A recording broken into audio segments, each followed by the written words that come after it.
Hi friends, welcome back to my YouTube channel Khan coaching classes. Myself Aftab Alam. दोस्तों, काफ़ी लंबा समय हो गया कि आप लोगों से मैं रूबरू नहीं हो पा रहा था, थोड़ा सा अपनी तबीयत को लेकर के। लेकिन दोस्तों, ये मेरा महा मैराथन आने जा रहा है और आज के बाद हर संडे को महा मैराथन आएगा। दोस्तों, ये हिंदी का multiple choice question, objective based जो टाइप क्वेश्चन आते हैं 20 नंबर का, उसका महा मैराथन इस संडे को अपलोड होगा। और इसका नेक्स्ट जो 50 नंबर के डिस्क्रिप्टिव क्वेश्चंस होते हैं दोस्तों, वो अगले संडे को आपको अपलोड कर दिया जाएगा। दोस्तों, एक चीज़ और कहना चाहेंगे, वीडियो को स्टार्ट करने से पहले मैं चाहूँगा कि यदि अभी तक आप हमारे चैनल पर नए हैं तो हमारे चैनल को एक बार जरूर सब्सक्राइब कर लीजिए, बेल आइकन के बटन को दबा लीजिए, ताकि आगे से आने वाले सारे मैराथन क्लास आपको प्रोवाइड होते रहें। दोस्तों, एक बात और कहना चाहेंगे कि ये हिंदी का जो 20 नंबर का ऑब्जेक्टिव क्लास है, हिंदी का जो 20 नंबर का ऑब्जेक्टिव महा मैराथन है, इसको शुरू से लेकर के लास्ट तक देखिएगा, एक भी पॉइंट मिस नहीं करिएगा दोस्तों, क्योंकि हर एक पॉइंट एक एक नंबर का आता है। इसलिए कोई भी ऐसा टॉपिक मिस नहीं करिएगा, शुरू से लेकर लास्ट तक देखिएगा। अच्छा लगेगा तो शेयर भी करिएगा। दोस्तों, चलिए स्टार्ट करते हैं क्लास 10th का हिंदी का महा मैराथन क्लास ऑब्जेक्टिव टाइप। और इसका एक कोटेशन मैंने दिया है कि जितना कठिन संघर्ष होगा, जीत उतनी ही शानदार होगी। दोस्तों, जितना कठिन आप मेहनत करेंगे, वास्तव में जीत जो है ना, आपकी उतनी ही बेहतरीन होगी, बेहतरीन यानी लाजवाब होगी। तो चलिए दोस्तों, समय नहीं गंवाएंगे, सीधे सीधे टॉपिक पे आते हैं और समझते हैं। देखिए दोस्तों, आपका क्वेश्चन बनता है रस से। रस से आपके बोर्ड एग्जाम में 1 नंबर का क्वेश्चन बनता है। और रस से क्या क्वेश्चन बनता है वो समझिए। जो पहला क्वेश्चन है, थोड़ा सा समझते हैं। हास्य। हास्य क्या है? हास्य रस का दोस्तों अस्थाई भाव क्या होता है? हास्य होता है, कहीं कहीं हास्य देता है और कहीं कहीं हास्य दे देता है। ठीक है, कहीं कहीं हास्य दे देता है। ठीक है, एक बात समझिएगा दोस्तों कि रस आपको 2 ही पढ़ने हैं हाई स्कूल में, और 2 रस जो पढ़ने हैं वो एक हास्य रस पढ़ना है और एक करुण रस पढ़ना है। तो पहला जो आपको पढ़ना है हास्य रस, इसको थोड़ा सा समझिएगा। हास्य रस का अस्थाई भाव हास होता है। ठीक है, इसका अस्थाई भाव हास होता है। और कोई भी दुनिया में कोई भी रस हो, अगर उसका डिफिनेशन निकालना है तो ठीक है, उसका डिफिनेशन निकालने के लिए 3 शब्द आपको पता होना चाहिए: विभाव, अनुभाव तथा संचारी भाव। क्या पता होना चाहिए? विभाव, अनुभाव, अनुभाव तथा संचारी भाव। अनुभाव तथा संचारी भाव, ये 3 बातें अगर आपको पता है तो आप किसी भी रस का आसानी से डिफिनेशन लिख सकते हैं। जैसे दोस्तों हास्य रस का परिभाषा लिखना है, वैसे परिभाषा लिखने के लिए नहीं आता, ये पूछता है कि इसका अस्थाई भाव क्या है, या तो एग्जाम्पल दे देगा और एग्जाम्पल के थ्रू आपको बताना रहेगा कि ये कौन सा एग्जाम्पल है, किस रस का है। और आपको बोर्ड एग्जाम में 2 ही रस पढ़ने हैं, हास्य और करुण रस। तो समझिए दोस्तों हास्य रस के बारे में। हास्य रस का अस्थाई भाव हास होता है। ठीक है, हास नामक अस्थाई भाव जब विभाव, अनुभाव तथा संचारी भाव से जुड़ता है, मिलता है, तब कौन सी रस की उत्पत्ति होती है? हास रस की उत्पत्ति होती है। ठीक है, इसके अतिरिक्त 2 बातें और जानना है। मतलब इसमें थोड़ा सा एक बात और जान लीजिए कि जब किसी व्यक्ति वस्तु, यानी जब किसी व्यक्ति वस्तु वेशभूषा, किसी व्यक्ति के वेशभूषा पहनावा आकार को देख करके अगर आपके दिल में खुशी उत्पन्न होती है तो उसी को हम क्या कहते हैं? हास्य रस कहते हैं। ठीक है दोस्तों, इसका एक क्या है, फिर से समझ लीजिए। हास्य रस का इसका अस्थाई भाव पूछता है, अस्थाई भाव क्या है? हास होता है। ठीक है, जैसे इसका एक बहुत फेमस एग्जाम्पल है, वो कभी कभी एग्जाम में पूछ लेता है। नाना वाहन नाना वेशा, वैसे शिव समाज ने देखा। एक एग्जाम्पल है, नाना वाहन नाना वाहन नाना वेशा, नाना वेशा, नाना वाहन नाना वेशा, विहसे शिव, विहसे शिव, विहसे शिव, समाज निज देखा, समाज निज देखा। यानी विभिन्न प्रकार के वस्त्रों को पहन करके जब वो चले तो पूरा समाज उन्हें क्या करने लगा? देखने लगा। ठीक है दोस्तों, इसको फिर से समझ लीजिए कि हास रस क्या है। इसका अस्थाई भाव हास होता है। ठीक है, हास नामक अस्थाई भाव जब विभाव, अनुभाव तथा संचारी भाव से जुड़ेगा तो हास रस की उत्पत्ति होगी। ठीक है, अगला समझते हैं। अगला जो हमें पढ़ना है वो क्या है? करुण रस। करुण रस समझिए दोस्तों, करुण रस क्या है? करुण मतलब होता है शोक। बात समझिएगा, करुण मतलब होता है शोक। ठीक है, तो शोक नामक अस्थाई भाव जब विभाव, अनुभाव और संचारी भाव से जुड़ेगा तो किस रस की उत्पत्ति होगी? करुण रस की उत्पत्ति होगी। ठीक है दोस्तों, तब करुण रस की उत्पत्ति होगी। जैसे इसका बहुत फेमस एग्जाम्पल पूछ लेता है, शोक विकल सब रोवहि रानी। शोक, शोक विकल सब रोवहि, रोवहि रानी। शोक विकल सब रोवहि रानी, रूप राशि बल तेज बखानी। रूप राशि, रूप रास बल तेज बखानी। रूप राशि बल तेज बखानी। बात समझिएगा दोस्तों, हस रस का थोड़ा सा एक बार और थोड़ा हम डिटेल में जाना चाहेंगे कि करुण रस क्या है। देखिए एग्जाम में पूछता कैसे है कि करुण रस का अस्थायी भाव है। ऑप्शन में 4 ऑप्शन दिए रहेंगे, शोक, हास्य, ठीक है, ऐसे 4 ऑप्शन दिए रहेंगे और उन्हीं ऑप्शनों में से कोई एक टिक करना होता है। तो हास्य रस का अस्थायी भाव हास होता है, करुण रस का अस्थायी भाव करुण होता है, करुण रस का अस्थायी भाव शोक होता है। ठीक है दोस्तों, और इसका क्या होता है, किससे मिलके इसका निर्माण होता है, विभाव, अनुभाव और संचारी भाव से। इसका फेमस एग्जांपल है शोक विकल सब रोम हिरानी रूप राशि बल तेज बखानी। दोस्तों ये जो रस है, इस रस से आपको बोर्ड एग्जाम में 1 नंबर को देखने को मिल जाएगा और ज़्यादातर पूछ लेता है इसका अस्थायी भाव ही पूछता है। एक बार और बता दे रहे हैं, हास्य रस का अस्थायी भाव हास होता है, करुण रस का अस्थायी भाव शोक होता है। आई होप, मुझे लगता है कि आपको समझ में आ गया होगा। इसको नोट डाउन कर लीजिए दोस्तों, आप इसको एक बार जरूर नोट डाउन कर लीजिएगा। अगला टॉपिक समझते हैं दोस्तों उपसर्ग। उपसर्ग समझते हैं, उपसर्ग कितने नंबर का आता है, तो बोर्ड एग्जाम में उपसर्ग 1 नंबर का आता है। अब जैसे उपसर्ग मान लीजिए कैसे देता है, जैसे मान लीजिए आपका दे दिया ऐसे, उपसर्ग क्या है, ऐसे एक शब्द दे देगा अभिमान, ठीक है, समझिएगा बात को। उपसर्ग क्या होता है, इसको थोड़ा सा ध्यान से समझिएगा। उपसर्ग किसे कहते हैं, जैसे कोई शब्द है और उस शब्द का आगे वाला जो हिस्सा होता है, ठीक है, उसी को हम कहते हैं उपसर्ग। उपसर्ग और प्रत्यय में दोनों में अंतर है दोस्तों, इस बात को समझिएगा। उपसर्ग माने उ माने समझिए, ऐसे आपको रिलेट कर लीजिए, उ माने आगे से और प माने पीछे से। तो उपसर्ग क्या होगा, आगे का, जो आगे का होता है उसी को हम उपसर्ग कहते हैं। प्रत्यय क्या होता है, जो पीछे का होता है, प्र माने पीछे से समझ लीजिए, उसको हम प्रत्यय कहते हैं। ठीक है, जैसे मान लीजिए आपसे पूछ ले कि अभिमान में उपसर्ग है, तो ऐसे दिया रहेगा, और दे दिया, जैसे मान लीजिए पहला ऑप्शन, दूसरा दे दिया अभि दे दिया, तीसरा दे दिया आपका मान दे दिया, मान दे दिया, और चौथा दे दिया कोई नहीं। तो कौन सा होगा, कोई नहीं। मान लीजिए ऐसे दे दिया कोई नहीं, कौन सा होगा दोस्तों, जैसे मान लीजिए अभिमान है, तो मैंने क्या कहा, उपसर्ग क्या होता है, जो आगे का होता है उसी को हम क्या कहते हैं, उपसर्ग कहते हैं। तो आगे क्या दिया, अभि, तो अभि पे टिक हो जाएगा। ठीक है दोस्तों, जैसे कुछ एक और एग्जांपल देख लीजिए, जैसे हमने कर दिया उपवन, उपवन में कौन सा उपसर्ग है, तो आगे क्या दिया है दोस्तों, उप दे दिया है, तो उपवन में उप उपसर्ग हो जाएगा। जैसे मान लीजिए हमने कर दिया परिवार, परिवार में कौन सा उपसर्ग है, तो आगे दे दिया है परि, तो ये हो जाएगा आपका।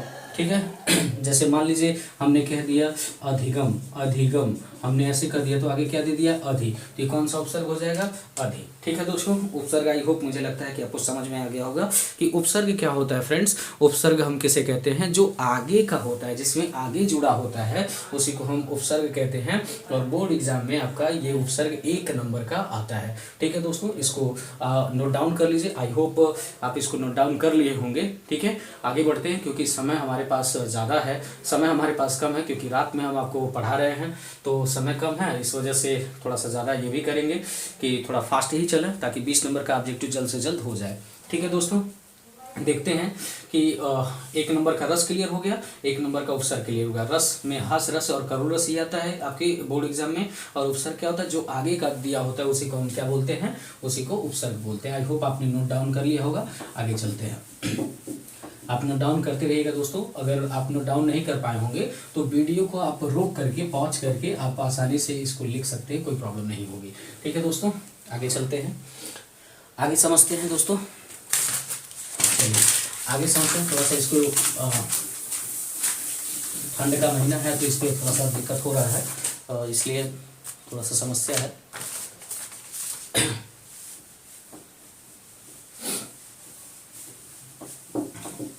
बने रहिए दोस्तों हमारे साथ और शुरू से लेकर के लास्ट तक देखिएगा, ताकि आगे से आपको इसमें कोई समस्या नहीं आए। आई होप आप बने भी होंगे। चलिए देखते हैं अगला क्या है दोस्तों, प्रत्यय। देखिए उपसर्ग आ गया तो प्रत्यय भी आएगा, ये आपको पता है। प्रत्यय भी आपके बोर्ड एग्जाम में कितने नंबर का आता है, 1 नंबर का। एक बात समझिएगा, प्रत्यय तो यही पूछ लेता है दोस्तों, प्रत्यय होते कितने हैं।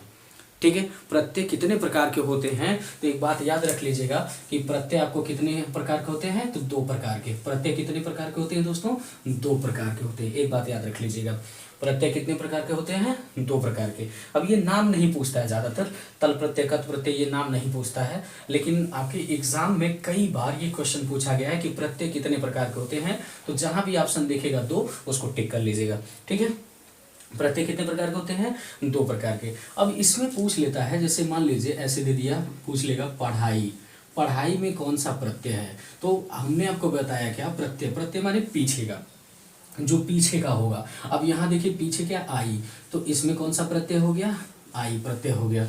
ठीक है, जैसे मान लीजिए हमने आपको कह दिया अपनापन, एक शब्द हमने दे दिया अपनापन। अब इसमें मैंने आपसे पूछ लिया कि इसमें कौन सा प्रत्यय है, तो आपको मैंने क्या कहा था, प्रत्यय माने जो पीछे का होता है उसी को हम क्या कहते हैं, प्रत्यय कहते हैं। तो जो भी शब्द पीछे दिया रहता है उसी को हम क्या बोलते हैं, प्रत्यय बोलते हैं। जैसे मान लीजिए हमने कह दिया महत्व, इसमें कौन सा प्रत्यय है, तो अप्रत्यय है। ठीक है, जैसे मान लीजिए हमने कह दिया बनावट, बनावट, इसमें कौन सा प्रत्यय है, वट प्रत्यय है। ठीक है दोस्तों, प्रत्यय माने जो पीछे का होता है उसी को हम बोलते हैं प्रत्यय। एक बार फिर से समझ लेते हैं दोस्तों, प्रत्यय दो प्रकार के होते हैं। ठीक है, प्रत्यय दो प्रकार के होते हैं, और जो कोई भी शब्द है, शब्द के पीछे का जो शब्द होता है उसी को हम क्या बोलते हैं, उसी को हम प्रत्यय कहते हैं। आई होप आप इसको नोट डाउन कर लिए होंगे, जल्दी से जल्द आप नोट डाउन कर लीजिए। प्रत्यय कितने प्रकार के होते हैं, दो प्रकार के होते हैं। ठीक है, प्रत्यय दो प्रकार के होते हैं, आप आई थिंक इसको नोट डाउन कर लिए होंगे। ठीक है दोस्तों, आगे बढ़ते हैं। आगे अगला जो आपका आता है बोर्ड एग्जाम में, वो क्या आता है, समास। समास एक नंबर का आता है, और समास में आपको चार ही समास पढ़ने हैं दोस्तों। एक पढ़ना है द्वंद्व, ठीक है, एक पढ़ना है द्वंद्व, दूसरा पढ़ना है आपको क्या, द्विगु, दूसरा पढ़ना है द्विगु, तीसरा पढ़ना आपको कर्मधारय, तीसरा आपको पढ़ना है कर्मधारय, और चौथा आपको पढ़ना है बहुब्रीहि। इसका बहुत आसान हम आपको ट्रिक बताएंगे दोस्तों, ताकि आपको आगे कोई दिक्कत ना हो। देखिए, जब भी किसी दो शब्दों के बीच में डैश मिल जाए, क्या मिल जाए दोस्तों, डैश मिल जाए, तो वो होता है हमारा द्वंद्व समास। अगर डैश मिल गया तो क्या होगा, द्वंद्व समास। अगर किसी शब्द का पहला शब्द क्या आ जाए, किसी शब्द का पहला शब्द संख्या से शुरू हो, मतलब हिंदी में 1 2 3 4 5 6 से शुरू हो, उसी को हम कहते हैं द्विगु समास। कर्मधारय समास कब होगा, अगर किसी शब्द का अर्थ तोड़ने पर क्या निकल जाए, के समान या है जो निकल जाए, उसी को हम बोलते हैं क्या, कर्मधारय समास। बहुब्रीहि किसे कहते हैं, तीसरा अर्थ निकले, जिसका क्या निकले, तीसरा अर्थ निकले, यानी किसी भी समास का क्या निकले, तीसरा अर्थ निकले, उसी को हम बोलते हैं क्या, बहुब्रीहि समास। अगर कोई भी चीज़ है उसका क्या निकले, तीसरा अर्थ निकले, उसी को हम बोलते हैं बहुब्रीहि समास। ठीक है, चलिए समझते हैं। जैसे मान लीजिए द्वंद्व समास को जानना है, तो हमने क्या कहा, किसी शब्द के बीच में क्या दिया हो, डैश दिया हो। देखिए, माता और पिता एक शब्द है, इन दोनों शब्दों के बीच में क्या दिया है, डैश, तो ये कौन सा समास है, द्वंद्व समास है। जैसे मान लीजिए हमने कह दिया भाई बहन, हमने कह दिया क्या, भाई डैश बहन। अब इन दोनों शब्दों के बीच में आपको क्या मिल गया, इन दोनों शब्दों के बीच में आपको मिल गया डैश, क्या मिल गया, डैश मिल गया यानी भाई डैश बहन, भाई डैश बहन मिल गया, यानी डैश जिसमें आ गया, ठीक है, बीच में, वो क्या होता है, द्वंद्व समास होता है। ठीक है, अगला देखिए, द्विगु क्या है, जैसे किसी भी शब्द का पहला शब्द संख्यावाचक हो, जैसे चौराहा, जैसे मान लीजिए सप्ताह, जैसे मान लीजिए सप्ताह, ठीक है, चौराहा हो गया, चौराहा माने 4 राहों का समूह, ठीक है, सप्ताह माने 7 दिनों का समूह, ये सब क्या है, ये सब आपके द्विगु समास है। कर्मधारय समास किसे कहेंगे, जिसका अर्थ तोड़ने पर क्या हो जाए, मतलब के समान है जो, जैसे कमल नयन, कमल नयन, मान लीजिए कमल नयन दिया, तो हमने क्या कर दिया, कमल के समान नयन, तो के समान अर्थ है क्या, ठीक है, इसी वजह से कौन सा समास बन गया, कर्मधारय। जैसे मान लीजिए इसको क्या कहते हैं, इसको मान लीजिए हमने कह दिया गजानन, गजानन, गजानन मतलब गज का जिसका मुख हो, गज माने हाथी, जिसका मुख हाथी का हो, जिसके हम क्या कहते हैं, गणेश जी, जिसका तीसरा अर्थ निकले, उसी को हम क्या कहते हैं, बहुब्रीहि समास कहते हैं। फिर से समझ लीजिए दोस्तों, बहुत ही आसान है और बहुत ही इंपॉर्टेंट है दोस्तों, बड़ा ज़्यादा इंपॉर्टेंट है, क्योंकि 1 नंबर का आपके बोर्ड एग्जाम में आएगा। समास, द्वंद्व समास कैसे पहचानेंगे, अगर किसी दो शब्दों के बीच में डैश आ गया तो वो द्वंद्व समास है, किसी भी शब्द का पहला शब्द संख्यावाचक आ गया तो वह द्विगु समास है, किसी भी शब्द का अगर अर्थ निकालते हैं तो के समान है जो आ गया अर्थ, तो कर्मधारय हो गया। बहुब्रीहि कब बनता है, किसी शब्द का अगर तीसरा अर्थ निकले तो उसी को हम क्या कहते हैं, बहुब्रीहि समास कहते हैं। आई होप दोस्तों, मुझे लगता है कि आप बेहतर तरीके से इसको समझ चुके होंगे। आगे बढ़ते हैं दोस्तों, आगे चलते हैं। ठीक है, समास आपने जान लिया, 4 नंबर हो गया दोस्तों क्लियर, एकदम ये क्लियर पॉइंट बता रहे हैं दोस्तों, ताकि आप एग्जाम में आसानी से नंबर गेन कर सकें, आसानी से नंबर पा सकें। चलिए अगला देखते हैं, छंद। छंद समझते हैं दोस्तों, आपके बोर्ड एग्जाम में छंद 2 ही पढ़ना, एक पढ़ना है सोरठा छंद और दूसरा पढ़ना है आपको रोला छंद।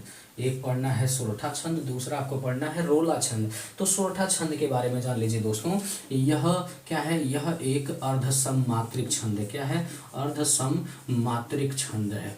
ये क्या है दोस्तों, अर्ध सममात्रिक छंद है। इसमें कितने चरण होते हैं, तो 4 चरण होते हैं। ठीक है दोस्तों, इसके पहले और तीसरे चरण में 11-11 मात्राएं, दूसरे और चौथे चरण में 13-13 मात्राएं होती हैं। इसी को हम सोरठा छंद कहते हैं। इसी को क्या कहते हैं दोस्तों, सोरठा छंद कहते हैं। ठीक है, और रोला छंद क्या है, रोला छंद इसी के समझ लीजिए, अर्ध सममात्रिक है तो यह सममात्रिक है, यह सममात्रिक छंद होता है। इसमें 8 चरण होते हैं। ठीक है, इसके प्रत्येक चरण में 24-24 मात्राएं होती हैं। 11 और 13 मात्राओं पे क्या होता है, यति होता है, विराम चिन्ह होता है। ठीक है, इसको नोट डाउन कर लीजिए, इसको नोट डाउन कर लीजिए दोस्तों फटाक से।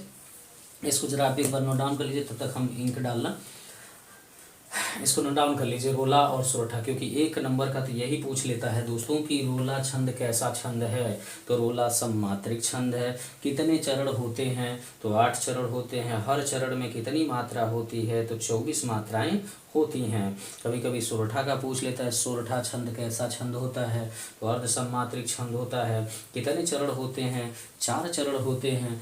और इसके पहले तीसरे में कितनी कितनी मात्राएं होती हैं, तो पहले तीसरे चरण में 11-11, दूसरे और चौथे चरण में आपका 13-13 मात्राएं होती हैं इसमें। ठीक है, आई होप दोस्तों आप इसको नोट डाउन कर चुके होंगे। मुझे लगता है कि आपने इसको नोट डाउन कर लिया होगा। थोड़ा सा एग्जाम्पल से समझते हैं। कभी कभी आपके जो एग्ज़ाम है ना, आपके एग्ज़ाम में कभी कभी इसका एग्जाम्पल दे देता है और पूछ लेता है कि ये कौन सा छंद है।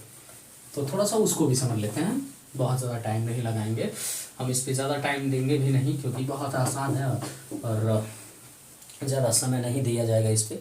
हम लोग समय देंगे जिस चीज़ पे समय देना रहेगा उसी चीज़ पे। चलिए समझते हैं थोड़ा सा।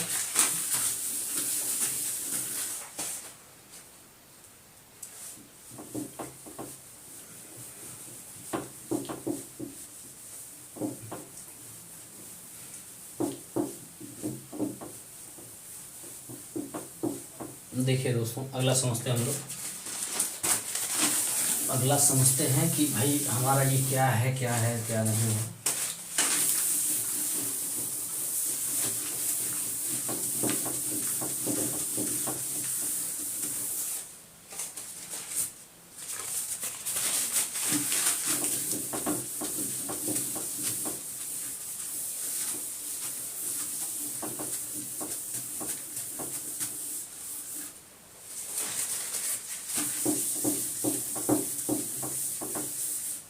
चलिए दोस्तों समझते हैं। देखिए इसमें क्या होता है, एक होता है दीर्घ, एक होता है लघु। बात समझिएगा, दीर्घ कहाँ कहाँ लगता है, जिस पे बड़ा मात्रा होता है। ठीक है, दीर्घ आ आम, ई ईक, उ ऊन। ठीक है, उ ऊन, उ ऊन, ए ऐनक, ए एड़ी, ओ खल, औरत, अंगूर, अह। ये दीर्घ मात्रा होता है। दीर्घ मात्रा कैसे बनता है, ऐसे बनता है। लघु, लघु कैसे बनता है, ऐसे बनता है। ठीक है, और लघु कहाँ लगता है दोस्तों, ओ अनार, ई इमली, उ उल्लू, उल्लू, ऋषि। ठीक है, ये सब होता है। तो अब जैसे मान लीजिए अगर आपके एग्जाम में आ जाए एग्जाम्पल, तो कैसे पहचानेंगे, ये मात्रा आपको याद कर लेना है। जैसे मान लीजिए एक एग्जाम्पल हमने कह दिया, लिखकर लोहित। एक एग्जाम्पल हमने कह दिया, लिखकर लोहित लेख, लिखकर लोहित लेख, डूब गया दिन मणि, डूब गया दिन मणि आहा, डूब गया दिन मणि आहा। व्योम सिंधु सखी देख, व्योम सिंधु सखी देख, व्योम सिंधु सखी देख, तारक बुध बुध दे रहा, तारक बुध बुध दे रहा, तारक बुध बुध दे रहा। बात समझिएगा दोस्तों, थोड़ा सा ध्यान से देखिएगा। हमने क्या कहा, सोरठा छंद क्या होता है, अर्ध सममात्रिक छंद होता है। 4 चरण होते हैं, पहले और तीसरे में 11-11 मात्राएं, दूसरे और चौथे में 13-13 मात्राएं। रोला क्या है, सममात्रिक छंद है। कितने चरण, 8 चरण होते हैं। ठीक है, और प्रत्येक चरण में 24-24 मात्राएं होती हैं। 11 और 13 मात्राओं पे यति होता है, विराम होता है। तो देखिएगा ये छोटी है एक मात्रा, यहाँ एक एक हो जाएगा, ये ओ ओखल है तो ओ ओखल पे डबल मात्रा होगा, दीर्घ होगा। ये छोटी है, एक हो जाएगा, एक हो जाएगा, दो हो जाएगा, एक हो जाएगा। तो चेक कर लीजिए, 4 2 6 1 7 1 8 2 10 1 11, 11 हो गया। तो 11 हो गया और देखिए 4 ही चरण है, 1 चरण 2 चरण 3 चरण 4 चरण, 4 ही चरण है दोस्तों। 11 हो गया। अब 11 हो गया तो आपको पता होना चाहिए, चलिए चरण है 11 मात्रा पहले चरण में हो गया, तो कौन सा छंद है दोस्तों, ज़्यादा दिमाग नहीं लगाना है, सीधा सीधा कौन सा छंद है, तो सोरठा छंद है। ठीक है दोस्तों, अगर आपको ये जरूर आप नोट डाउन कर लीजिएगा दोस्तों कि कहाँ कहाँ किस अक्षर पे दीर्घ मात्रा लगता है, किस अक्षर पे लघु मात्रा लगता है, उसको जरूर एक बार नोट डाउन कर लीजिएगा, ताकि आगे से आपको समस्या नहीं आए, ताकि आगे से आप परेशान ना हो। ठीक है, इसको जरूर एक बार आप नोट डाउन करना, एक बार नोट डाउन कर लीजिएगा दोस्तों, ताकि आगे से कोई भी प्रॉब्लम ना हो इसमें। चलिए दोस्तों, छंद हुआ कंप्लीट हमारा। अब छंद से आगे बढ़ते हैं। ठीक है, छंद से आगे बढ़ते हैं। आपके बोर्ड एग्जाम में एक आता है तत्सम तद्भव। ठीक है, तत्सम और तद्भव आता है, थोड़ा सा इसको भी समझ लेते हैं कि तत्सम तद्भव क्या है। 1 नंबर का देखिए, तत्सम तद्भव क्या है। तत्सम और तद्भव क्या होता है दोस्तों, बात समझिएगा। 1 नंबर का आता है आपका तत्सम तद्भव। तत्सम तद्भव जैसे कुछ वर्ड हैं, बड़े इंपॉर्टेंट वर्ड है दोस्तों, इनको आप नोट डाउन कर लेंगे कुछ वर्डों को। ठीक है, ताकि आगे से आपको समस्या नहीं आए। तद्भव दिया रहता है, तत्सम पूछ लेता है। क्या दिया रहता है, तद्भव और तत्सम पूछता है। तद्भव दिया रहेगा, तत्सम पूछेगा। जैसे मान लीजिए दे दिया है अंधा, तो अंधा का क्या होता है, अंधा का आपका हो जाता है अंध, आँख, आँख का आपका होता है। आज कुछ इंपॉर्टेंट हम लिख दे रहे हैं। ठीक है, इसको नोट डाउन कर लीजिए और याद कर लीजिएगा दोस्तों। एक का क्या होता है, एक का होता है इच्छु, एक का होता है इच्छु। कुंभकार, कुंभकार का होता है कुम्हार, कुंभकार का कुम्हार। कार्तिक, कार्तिक का होता है कार्तिक, कार्तिक का कार्तिक। खेत, खेत का आपका होता है क्षेत्र, खेत का क्षेत्र। गांव, गांव का आपका होता है ग्राम, गांव का ग्राम। ठीक है, फिर इसी के आगे होता है अंगूठा, अंगूठा का होता है अंगुष्ठ, अंगूठा का होता है अंगुष्ठ। फिर आपका होता है आम, आम का होता है आम्र। ठीक है, आपका होता है आंसू, आंसू का होता है अश्रु, आंसू का आपका होता है अश्रु। अक्षर, एक और शब्द है दोस्तों अक्षर, अक्षर का होता है आखर, अक्षर का आपका क्या होता है आखर। ठीक है, उसके बाद मान लीजिए आपका आ गया उल्लू का, उल्लू का होता है उल्लुक, उल्लुक, उल्लुक। कान का, कान का भी ऐसे हो जाता है, कान का कर्ण, कान का कर्ण। कपूर, कपूर का होता है कर्पूर, कर्पूर। खंभा का होता है स्तंभ, खंभा, खंभा का होता है क्या दोस्तों, स्तंभ, स्तंभ हो जाएगा खंभा का। ठीक है, फिर इसी तरीके से तालाब, तालाब, तालाब का आपका होता है ताड़ाग, तालाब का होता है आपका क्या, ताड़ाग। कुआं, इसी तरीके से आता है कुआं, कुआं का आपका होता है दोस्तों कूप, कुआं का कूप हो जाएगा। कपड़ा, कपड़ा का आपका होता है वसट, कपड़ा का वसट। खीर का क्षीर, खीर का आपका हो जाएगा क्षीर, खीर का होता है क्षीर। गेहूं, तो गेहूं का होता है गोधुम, गेहूं का गोधुम। मक्खी का मच्छिका, मक्खी का आपका होता है क्या, मच्छिका, मक्खी का आपका हो जाता है मच्छिका। नखत का नक्षत्र, नखत का आपका होता है नक्षत्र, नक्षत्र। हाथी का हस्ती। ये कुछ हमने इम्पॉर्टेंट दिया, इसको आप ज़रूर नोट डाउन कर लीजिएगा, क्योंकि बहुत ज़्यादा इम्पॉर्टेंट है, बोर्ड एग्जाम में कई बार पूछे गए हैं, इसलिए इनको एक बार ज़रूर आप लर्न कर लीजिएगा और नोट डाउन कर लीजिए दोस्तों, एक बार ज़रूर नोट डाउन कर लीजिए। ठीक है, तद्भव तत्सम देख लीजिए दोस्तों, फिर से एक बार हम पढ़ दे रहे हैं। देखिए तद्भव क्या है, अंधा का होता है अंध, आँख का अछ, ईख का इछ, कुंभकार का कुम्हार, कार्तिक का कार्तिक, खेत का क्षेत्र, गांव का ग्राम, ठीक है, अंगूठा का अंगुष्ठ, आम का आम्र, आंसू का अश्रु, अक्षर का आखर, उल्लू का उल्लुक, कान का कर्ण, कपूर का कर्पूर, खंभा का स्तंभ, और तालाब का ताड़ाग, कुआं का कूप, कपड़ा का वसट, खीर का क्षीर, गेहूं का गोधूम, मक्खी का मच्छिका, नखत का नक्षत्र, हाथी का हस्ती। ये आप प्रिपेयर कर लीजिएगा दोस्तों, इससे बाहर बोर्ड एग्जाम में बहुत कम आया है। और अगर आप इतना प्रिपेयर कर लेते हैं तो ये मान के चलिए, मान के नहीं श्योर होके चलिए दोस्तों कि आपका तद्भव और तत्सम से क्वेश्चन 1 नंबर का मिस नहीं होगा, आप आसानी से उसको कर ले जाएंगे। ठीक है दोस्तों, आई होप, मुझे लगता है कि आपने इसको ज़रूर नोट डाउन भी कर लिया होगा। आगे बढ़ते हैं दोस्तों, आगे चलते हैं और समझते हैं अगला क्वेश्चन। अगला क्वेश्चन चलते हैं दोस्तों, अगले क्वेश्चन में क्या है जरा सा उसको समझते हैं। लंबे समय से हम आपसे जो है रूबरू नहीं हो पा रहे थे दोस्तों, कि थोड़ा सा तबीयत को लेकर के कोई इशू हो गया था, तबीयत ख़राब हो गई थी, इस वजह से हम लाइव नहीं आ पा रहे थे। तो इस वजह से आज मौका मिला, तो हम सोचे कि आपके बोर्ड एग्ज़ाम से पहले, चूँकि 22 फरवरी को आपका हिंदी का एग्ज़ाम है, तो उससे पहले थोड़ा सा आपको प्रिपेयर करा दिया जाए, ताकि आप बोर्ड एग्ज़ाम में अच्छे से अच्छे मार्क जो है गेन कर पाएँ, कोई इशू नहीं है।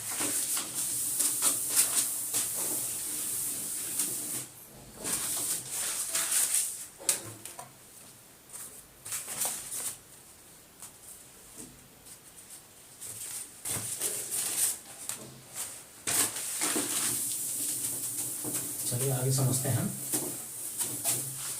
अगला टॉपिक। अभी काफ़ी सारे टॉपिक्स हमें समझना है, बने रहिएगा दोस्तों, शुरू से लेके लास्ट तक आप देखिए, ताकि आगे से आपको कोई समस्या नहीं आए। और वैसे भी पूरा वीडियो अगर आप देख लेते हैं तो हिंदी के ऑब्जेक्टिव से तो कोई समस्या नहीं आएगा, ठीक है। पर इसका जो डिस्क्रिप्टिव है, अगर टाइम मिलता है तो अभी देखते हैं, नहीं तो फिर इसको नेक्स्ट वीडियो में हम अपलोड करेंगे। डिस्क्रिप्टिव तो आप एकदम 50 आउट ऑफ 50 आप पा जाएंगे, उसमें कोई इशू नहीं है।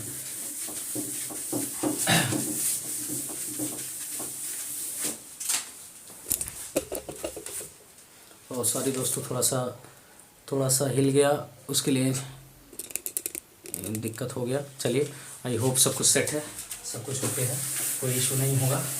चलिए समझते हैं दोस्तों, आई होप, मुझे लगता है कि अब सब कुछ रेडी है। देखिए, अगला जो क्वेश्चन बनता है हमारा, वो किससे बनता है? अगला जो आपका क्वेश्चन बनता है वो हमारा बनता है संधि से। तो संधि से 1 नंबर का क्वेश्चन बनता है। इससे कभी कभी इसका परिभाषा पूछ लेता है। आपके सिलेबस में एक संधि पढ़ना है, यड़, और यड़ संधि की परिभाषा होती है दोस्तों इको यड़ची। ये परिभाषा आप याद कर लीजिएगा दोस्तों, इको यड़ची।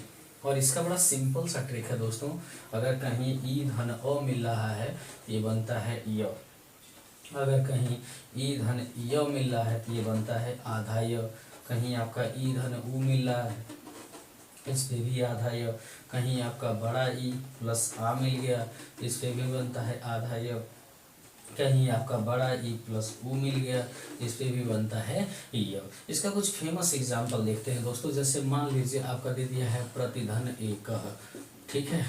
जैसे मान लीजिए आपका दे दिया अत्यधिक, अतिधन अधिकम। जैसे मान लीजिए आपका दे दिया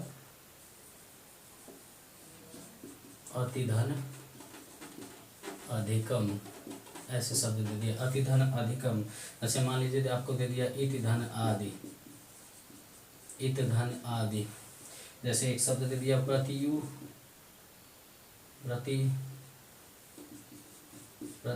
उत्तरम। जैसे आपका दे दिया मधुधन अरि।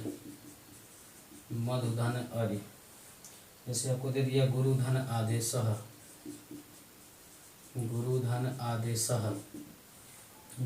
आदेशः, ठीक है। जैसे आपको दे दिया सुधन आगतम। जैसे आपका दे दिया मातृधन आज्ञा। जैसे आपका दे दिया लिरिधन आदेश। जैसे मान लीजिए आपका दे दिया लिरिधन आकृति। तो ये कैसे जोड़ेंगे दोस्तों, इसको समझिएगा थोड़ा सा।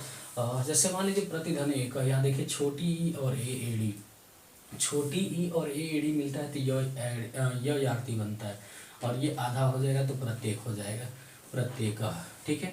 अति धनाधिकम छोटी ई और छोटी ई और मिलता है तो क्या बनता है, ये भी आपका आधा हो जाएगा, प्रत्य हो जाएगा। ठीक है। अत्यधिकम हो जाएगा, अत्यधिकम हो जाएगा, अत्यधिकम हो जाएगा। ठीक है दोस्तों, अत्यधिकम। इति धन आदि है तो आपको पता होगा दोस्तों, इत्यादि बनता है, ये आपका प्रतिधन उत्तरम है, ये छोटी ई और उ है, ये भी आपका बनेगा य, तो क्या हो जाएगा, प्रतियुत्तरम हो जाएगा, प्रतियुत्तरम, प्रतियुत्तरम हो जाएगा। ये आपका हो जाएगा मधवरी, क्या हो जाएगा, मधवरी, मधवरी हो जाएगा आपका। ठीक है, मधवरी। ये आपका हो जाएगा गुरुवोदेशः, ऐसे बन जाएगा दोस्तों, गुरुवोदेशः। ये आपका स्वागतम बन जाएगा, स्वागतम। ये आपका बन जाएगा मात्राज्ञा, मात्राज्ञा। लृ धन आदेश आपका बनता है लादेशः, लादेशः।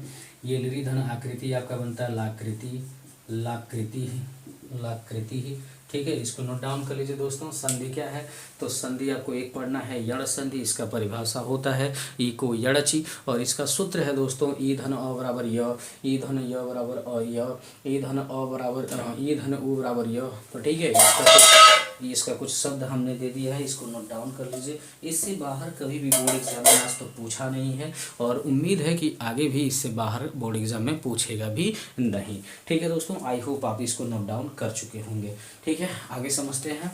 अगला हमें समझना है अलंकार, अगला हमें समझना है अलंकार। अलंकार आपको पढ़ने हैं तीन, एक पढ़ना है उपमा अलंकार, एक पढ़ना है आपको रूपक अलंकार, रूपक अलंकार, और एक पढ़ना है आपको उत्प्रेक्षा अलंकार, उत्प्रेक्षा अलंकार। ये 1 नंबर का बोर्ड एग्जाम में आएगा दोस्तों। जैसे देखिए उपमा अलंकार क्या है, थोड़ा सा समझते हैं उपमा अलंकार क्या है दोस्तों। देखिए, जब किसी एक व्यक्ति या वस्तु की तुलना समान गुणधर्म के आधार पर दूसरे व्यक्ति या वस्तु से किया जाए, उसी को हम उपमा अलंकार बोलते हैं।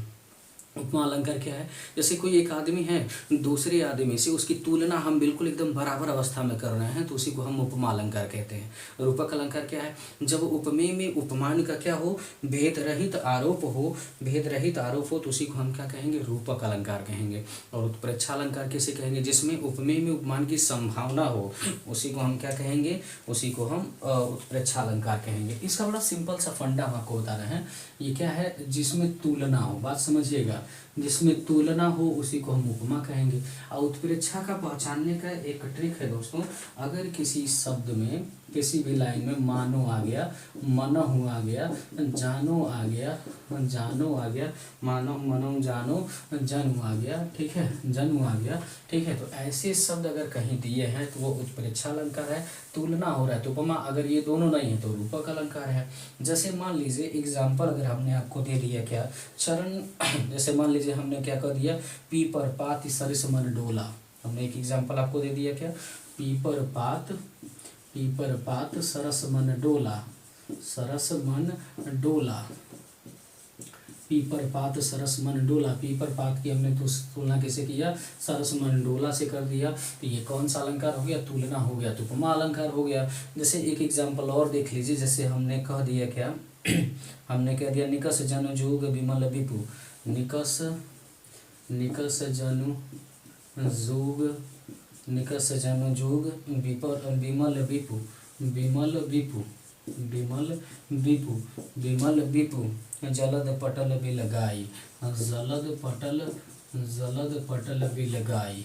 ठीक है, बात समझिएगा, जलद पटल बिलगाई। यहाँ देखिए जन्म शब्द आ गया, ठीक है, जन्म शब्द आ गया ना, जन्म शब्द आ गया तो कौन सा अलंकार है, उत्प्रेक्षा अलंकार है। एक बहुत फेमस एग्जाम्पल और पूछ लेता है, चरण कमल बंदो हरिराई, चरण कमल बंदो हरिराई, चरण कमल, ये आपको पता होना चाहिए दोस्तों, रूपक अलंकार का एग्जाम्पल है, बहुत फेमस एग्जाम्पल है। तीनों एग्जाम्पल बहुत बार पूछे हैं दोस्तों आपके बोर्ड एग्जाम में।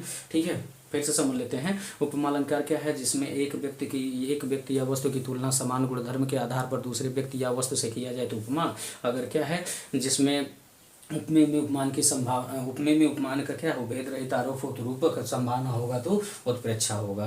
ठीक है दोस्तों, आई होप, मुझे लगता है कि आपको ये क्लियर हो गया होगा, कोई समस्या नहीं आएगी। ठीक है दोस्तों, आगे बढ़ते हैं। आगे बढ़ते हैं दोस्तों। आई होप आप इसको नोट डाउन कर चुके होंगे। अब इसके बाद आता है दोस्तों शब्द रूप। इसके बाद आपको क्या पढ़ना है, शब्द रूप पढ़ना है। शब्द रूप आपका 1 नंबर का आता है और 3 चीज़ों का शब्द रूप आपको पढ़ना है। मधु का पढ़ना है, नदी का पढ़ना है, फल का पढ़ना है और मति का पढ़ना है। मधु, नदी, फल और मति का पढ़ना है। ठीक है, वैसे तो ज़्यादातर आपका आता है, चलिए हम आपको तीनों बता दे रहे हैं। फल का क्या आता है दोस्तों, और यहाँ पे लिख दे रहे हैं, आप इसको रट लीजिएगा। जैसे शब्द रूप है, शब्द रूप 1 नंबर का आता है और किसका आता है, मधु का। ठीक है, उसके बाद किसका आता है, नदी का। ठीक है, उसके बाद किसका आता है, फल का। उसके बाद किसका आता है, मति का। और कौन कौन सा ज़्यादा पूछता है उसके बाद हम देखते हैं दोस्तों।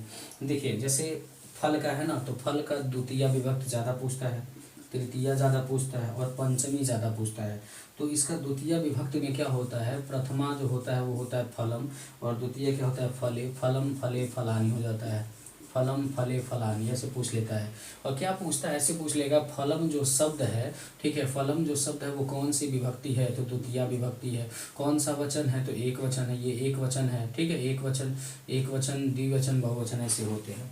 ठीक है, इसका तृतीय विभक्ति में क्या होता है, फलेन फलाभ्याम, फलेन फलाभ्याम ऐसे बन जाएगा, फलेन फलाभ्याम, फलेन फलाभ्याम फलय है। क्या हो जाएगा, फलेन फलाभ्याम फलय है। और इसका क्या बन जाएगा, फलात फलाभ्याम, फलात फलाभ्याम, फलात फलाभ्याम फलेभ्य, फलात फलाभ्याम फलेभ्य। यह फल का है दोस्तों द्वितीय, तृतीय और पंचमी। आप इसको लर्न कर लीजिएगा दोस्तों, रट्टा मार लीजिएगा, क्योंकि ये ज़्यादातर इसका द्वितीय, तृतीय और पंचमी ही पूछता है। ठीक है, ज़्यादातर चांसेस इन्हीं तीनों विभक्तियों से पूछने के चांसेस ज़्यादा होते हैं। ठीक है दोस्तों, आगे चलते हैं, आगे समझते हैं अगला क्या पूछ सकता है। अगला देखते हैं दोस्तों।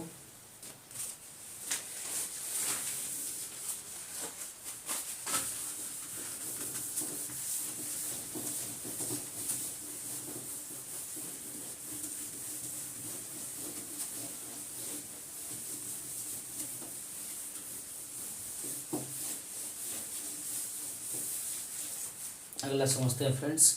अगला मधु शब्द का द्वितीय, तृतीय और पंचमी भी पूछ लेता है।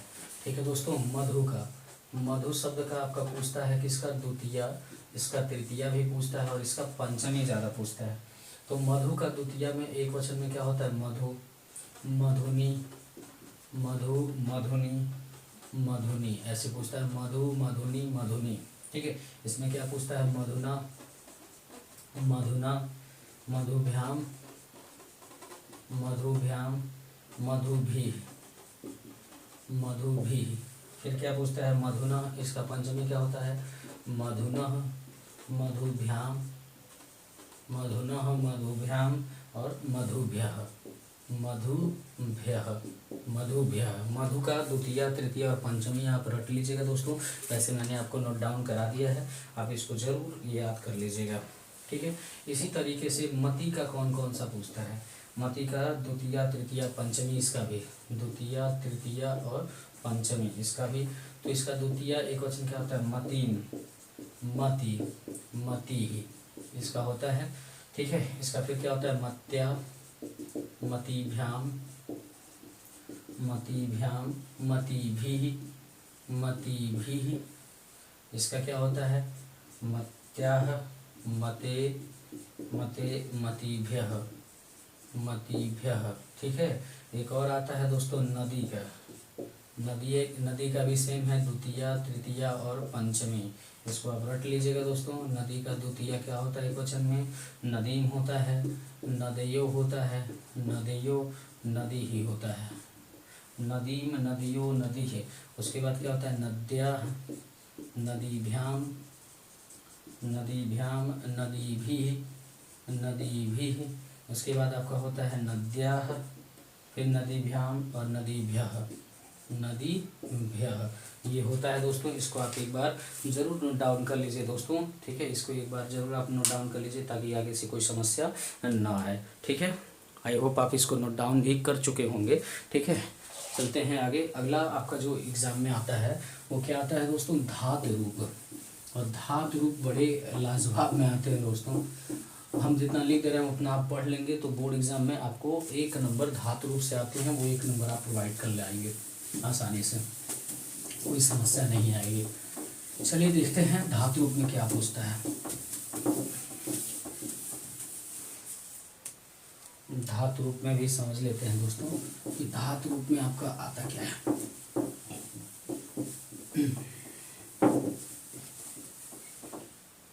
देखिए दोस्तों, धातु रूप में आपको 3 ही 4 पढ़ने हैं। पट धातु पढ़ना है, हस धातु पढ़ना है और दृश्य धातु पढ़ना है। धातु रूप, धातु रूप क्या पढ़ना है? पट, हस और दृश्य। कौन कौन से धातु पढ़ना है? पट, हस और दृश्य पढ़ना है। ठीक है, तो इसका जैसे पूछ लेता है कि द्रक्ष्यति, ऐसे पूछ लेता है द्रक्ष्यति। द्रक्ष्यति कौन सा धातु है? तो ये आपका लेट लकार है। और दृश्य धातु है लेट लकार। लेट लकार कौन से में है? प्रथम पुरुष में है। कौन सा वचन है? तो एक वचन है। ठीक है, इसी तरीके से पूछता है, ऑप्शन में ऐसे दिया रहता है। जैसे एक और पूछता है पठेताम, जैसे मान लीजिए पठेताम आ गया, ये कौन सा धातु है? तो आपका पठ धातु है। कौन सा लकार है? तो विधि लिंग लकार है, ये आपका विधि लिंग लकार है।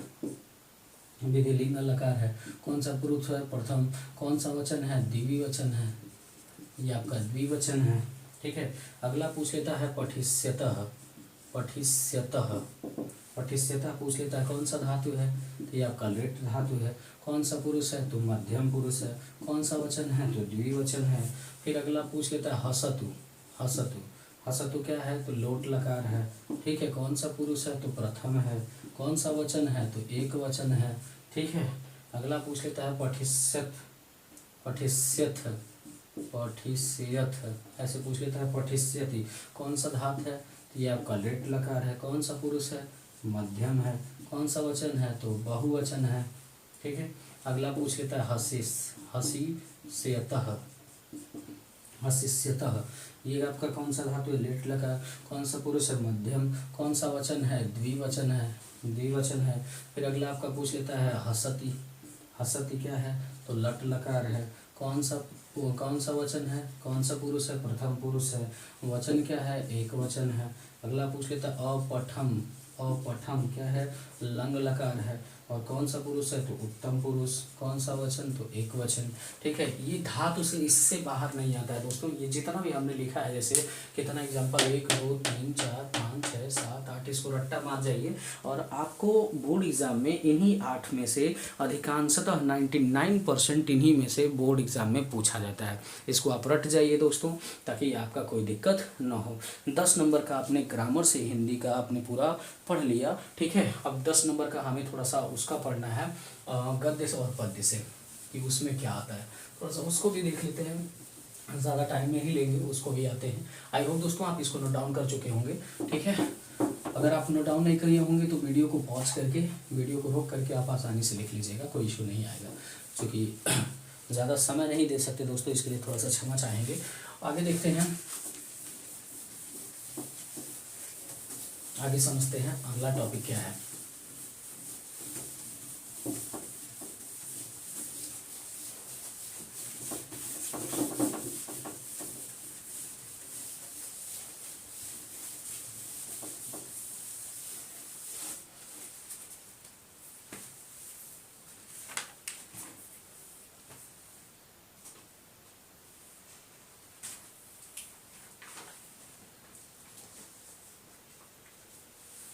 देखिए दोस्तों, गद्य से थोड़ा सा समझिएगा, गद्य और पद्य से समझते हैं। गद्य से आपका आता है 5 नंबर का, इससे समझ लीजिए भारतेंद्र युग। भारतेंद्र युग कब से चलता है दोस्तों? तो पहला बात 1850 से आपका ये चलता है 1900। कभी कभी सन ही पूछ लेता है भारतेंद्र युग की अवधि क्या है।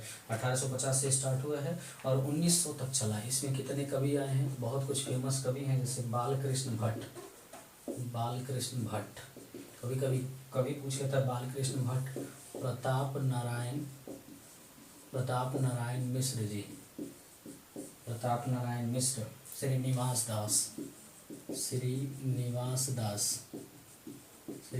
दास जी भी इसी के कवि हैं। राधा कृष्ण राधा कृष्ण दास। ठीक है, इसमें से 2-3 क्वेश्चन बन सकते हैं कि भारतेंदु युग की समय अवधि 1850 से 1900 तक। बालकृष्ण भट्ट किस युग के कवि हैं? भारतेंदु युग के। प्रताप नारायण मिश्र किस युग के कवि हैं? भारतेंदु युग के। श्रीनिवास दास, ये राधा कृष्ण दास, ये किस युग के कवि हैं? भारतेंदु युग के। ठीक है, इसके बाद जो युग शुरू हुआ दोस्तों, उसको हम बोलते हैं द्विवेदी युग। और द्विवेदी युग कब से शुरू हुआ? 1900 से 1920 तक। कहीं कहीं आपको मिलता है द्विवेदी युग 1914 से 1938 तक, ये भी जान लीजिएगा दोस्तों। अगर 1920 है यही होगा, नहीं तो अगर ये ऑप्शन में नहीं है तो ये रहेगा 1914 से 1938 तक, इसको टिक करिएगा। और इसके कुछ फेमस लेखक कौन है? महावीर प्रसाद द्विवेदी जी। महावीर प्रसाद द्विवेदी जी, सरदार पूर्ण सिंह जी, सरदार पूर्ण सिंह जी, पदम सिंह जी, पदम सिंह जी हैं, पदम सिंह जी हैं, श्याम सुंदर दास जी हैं, श्याम सुंदर दास जी हैं, श्याम सुंदर दास जी हैं। इसका बहुत फेमस द्विवेदी युग का बहुत फेमस जो है, एक बहुत फेमस कृति है प्रियप्रवास। प्रियप्रवास किस युग की कृति है? तो द्विवेदी युग की है। प्रियप्रवास किस युग की कृति है? तो ये आपका द्विवेदी युग का है। अगला देखिए दोस्तों, इसके बाद जो युग शुरू हुआ उसको कहते हैं शुक्ल युग। ठीक है, शुक्ल युग या शुक्लोत्तर युग 1938 से 1947 तक इसकी समय अवधि मानी जाती है। और इसमें कौन कौन से लोग थे? तो रामचंद्र शुक्ल जी, ठीक है, गुलाब राय जी, गुलाब राय जी, हजारी प्रसाद द्विवेदी जी, हजारी प्रसाद द्विवेदी जी, प्रेमचंद जी भी इसी में थे, प्रेमचंद जी। ठीक है, द्विवेदी शुक्ल युग के लोग थे। छायावादी युग इसके बाद आता है, थोड़ा सा इसको भी जान लीजिए। छायावादी युग ये कब से चलता है? 1918 से 1936 तक छायावादी युग माना जाता है। और इसके कुछ फेमस कवि कौन है? जयशंकर प्रसाद, जयशंकर प्रसाद, रामचंद्र शुक्ल, रामचंद्र शुक्ल छायावादी में भी आते हैं। ठीक है, महादेवी वर्मा, महादेवी वर्मा, ठीक है, ये लोग आते हैं। ठीक है, आई होप आप इसको नोट डाउन कर चुके भी होंगे। और इसमें एक और भी कवि आते हैं, रामधारी सिंह दिनकर, रामधारी सिंह दिनकर जी भी आते हैं इसमें। ठीक है, और कुछ जान लीजिए, जैसे रामचंद्र शुक्ल की कुछ कृति जान लीजिए जो फेमस कृति बार बार बोर्ड एग्जाम में पूछा जाता है, जैसे रस मीमांसा, रस मीमांसा, चिंतामणि, चिंतामणि, चिंतामणि। प्रेमचंद का कुछ फेमस जान लीजिए, प्रेमचंद का एक बहुत फेमस है जो बार बार बोर्ड एग्जाम में पूछा जाता है, गोदान। ठीक है, विष्णु प्रभाकर का जान लीजिए, इनका एक बहुत फेमस है विष्णु प्रभाकर का आवारा मसीहा, आवारा मसीहा, आवारा मसीहा। ठीक है, बहुत फेमस है। दिनकर जी का, रामधारी सिंह दिनकर जी का एक बहुत फेमस है अर्धनारीश्वर, इसको हम कहते हैं अर्धनारीश्वर। भगवत शरण उपाध्याय का एक बहुत फेमस है भगवत शरण उपाध्याय, भगवत शरण उपाध्याय का एक बहुत फेमस है क्या? ठूठा आम, इनका एक बहुत फेमस है ठूठा आम। ठीक है, आई होप आप इसको नोट डाउन कर चुके होंगे। थोड़ा सा समझ भी लेते हैं कि इसमें क्या है, जरा सा जान भी लेते हैं कि इसमें है क्या। देखिए दोस्तों, भारतेंदु युग कब से शुरू होता है? 1850 से 1900 तक। इसमें कितने कवि हैं? बालकृष्ण भट्ट जी हैं, प्रताप नारायण मिश्र जी हैं, श्रीनिवास दास जी हैं, श्री कृष्ण दास जी हैं। द्विवेदी युग कब शुरू होता है? 1900 से 1920, कहीं कहीं 1914 और 1938 दिया होता है। इसके फेमस कवि महावीर प्रसाद द्विवेदी, सरदार पूर्ण सिंह, पदम सिंह, श्याम सुंदर दास। और इसकी बहुत फेमस कृति है प्रियप्रवास। शुक्ल युग कब शुरू होता है? 1938 से 1947 तक। इसके कुछ कवि रामचंद्र और गुलाब राय, हजारी प्रसाद, प्रेमचंद। छायावादी युग 1918 से 1936 तक। जयशंकर प्रसाद इसके लेखक हैं, रामचंद्र शुक्ल हैं, महादेवी वर्मा इसके अंतर्गत आते हैं लोग, रामधारी सिंह दिनकर भी हैं। रामचंद्र शुक्ल की कुछ कृति जो है बहुत फेमस है, जो बार बार बोर्ड एग्जाम में पूछा जाता है, रस मीमांसा है, चिंतामणि है, प्रेमचंद का एक गोदान बहुत फेमस है, विष्णु प्रभाकर का आवारा मसीहा, दिनकर जी का अर्धनारीश्वर, भगवत शरण उपाध्याय का ठूठा आम। ठीक है, आई होप आप इसको नोट डाउन भी कर चुके होंगे। आगे समझते हैं दोस्तों, रीतिकाल को, रीतिकाल बात समझिएगा, रीतिकाल को और किस नाम से जाना जाता है? तो रीतिकाल को हम कहते हैं उत्तर मध्यकाल, रीतिकाल को हम कहते हैं क्या? उत्तर मध्यकाल। और इसकी समयावधि क्या है? 1643 से 1843, इसका समयावधि है 1643 से 1843। ठीक है, इसके कुछ फेमस कवि हैं जिनका नाम है भूषण, भूषण। ठीक है, भूषण। इसका रसखान, रसखान, केशवदास, केशवदास बिहारी, रसखान केशवदास बिहारी, पदमाकर, पदमाकर, केशवदास पदमाकर। ठीक है। और इसका इसी के बाद क्या आता है, आधुनिक काल। इसी के बाद आता है दोस्तों आधुनिक काल। आधुनिक काल की समय अवधि 1843 से आज तक। आधुनिक काल के 1843 से आज तक चलता आ रहा है। ठीक है। इसके फेमस कवि कौन कौन है आधुनिक युग के, हरिश्चंद्र जी, हरिश्चंद्र जी। ठीक है। महावीर प्रसाद द्विवेदी जी, महावीर प्रसाद द्विवेदी भी आधुनिक युग में आते हैं। ठीक है। चलिए अगला कुछ चीज़ें जान लेते हैं दोस्तों, रीतिकाल की विशेषताएं।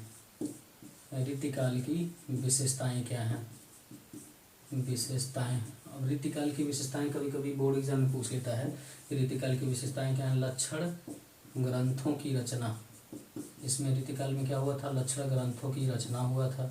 दूसरा क्या हुआ था, श्रृंगार रस की प्रधानता इसमें दिया जाता है, श्रृंगार रस की प्रधानता दिया जाता है, श्रृंगार रस को बहुत ज़्यादा प्रधानता दिया जाता है। कला पक्ष की प्रधानता दिया जाता है, कला पक्ष की प्रधानता, कला पक्ष की प्रधानता दिया जाता है। अगला क्या दिया जाता है, प्रकृति का चित्रण दिया जाता है, प्रकृति का चित्रण होता है इसमें, प्रकृति का चित्रण होता है। इसी तरीके से दोस्तों आधुनिक काल की विशेषताएं होती हैं, आधुनिक काल की विशेषताएं। अब आधुनिक काल की विशेषताएं क्या हैं, इसमें कोई एक आध ही पूछता है दोस्तों। यथार्थ का चित्रण इसमें होता है, यथार्थ का चित्रण, देश प्रेम की भावना, देश प्रेम की भावना, देश प्रेम की भावना। खड़ी बोली में काव्य रचना होता है इसमें, खड़ी बोली में, खड़ी बोली में काव्य रचना, काव्य रचना। बौद्धिकता की प्रधानता भी होता है इसमें, बौद्धिकता की प्रधानता भी होता है इसमें, बौद्धिकता की प्रधानता। प्रतीकात्मकता भी होता है, प्रतीकात्मकता, प्रतीकात्मकता होता है, नए उपमानों का प्रतीक होता है, नए उपमानों का प्रतीक भी इसी में होता है। इसको नोट डाउन कर लीजिए, तब तक हम इधर का इरेज करें दोस्तों। ठीक है, इसको नोट डाउन कर लीजिए, तब तक मैं इधर का इरेज कर दूं। आई होप आप इसको नोट डाउन भी कर चुके होंगे। अगला देखते हैं,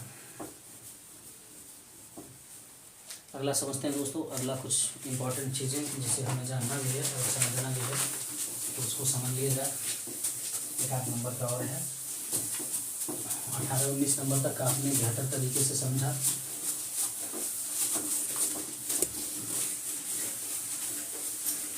अगला देखते हैं दोस्तों, इसमें कुछ कवि भी आते हैं, उनको जान लेते हैं। कवि जैसे जयशंकर प्रसाद, जयशंकर प्रसाद क्या लिखे हैं, आंसू लिखे हैं। इनका कृति पूछ लेता है, आंसू, झरना, आंसू हुआ, झरना हुआ, चित्राधार हुआ, चित्राधार हुआ, करुणालय हो गया, करुणालय हो गया। इसको लर्न कर लीजिएगा।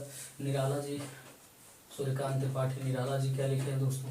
तुलसीदास, इनका बहुत फेमस है, तुलसीदास लिखे हैं, बहुत फेमस। एक और चीज़ लिखे हैं, अनामिका, तुलसीदास के बाद इन्होंने लिखा अनामिका। अयोध्या सिंह उपाध्याय हरियोध, हरियोध जी का एक बहुत फेमस कृति है प्रिय प्रवास, प्रिय प्रवास, अयोध्या सिंह उपाध्याय हरियोध का। अज्ञे जी का एक बहुत फेमस है दोस्तों, अज्ञे जी का आंगन के पार द्वार, आंगन के पार द्वार, आंगन के पार द्वार। रामधारी सिंह दिनकर जी का जान लीजिए दोस्तों, ये आपको क्या क्या लिखे हैं, हुंकार, उर्वशी, उर्वशी।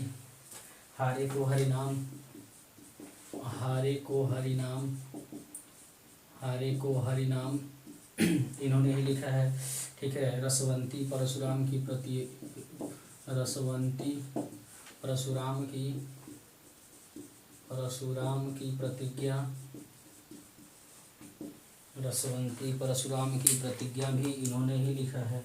अगला ये पंत जी क्या लिखे हैं, ठीक है, पंत जी क्या लिखे हैं, युगांत, युगांत, लोकायतन, लोकायतन ग्रंथि, चिदंबरा, चिदंबरा चिदम्बरा भी इन्होंने ही लिखा है। अगला इन्होंने क्या लिखा है, युगपथ, युगपथ। अगला महादेवी वर्मा, तो महादेवी वर्मा का कुछ फेमस कृति आप जान लीजिए जो बहुत बार बोर्ड एग्जाम में पूछा गया है। नीरजा, नीरजा हो गया।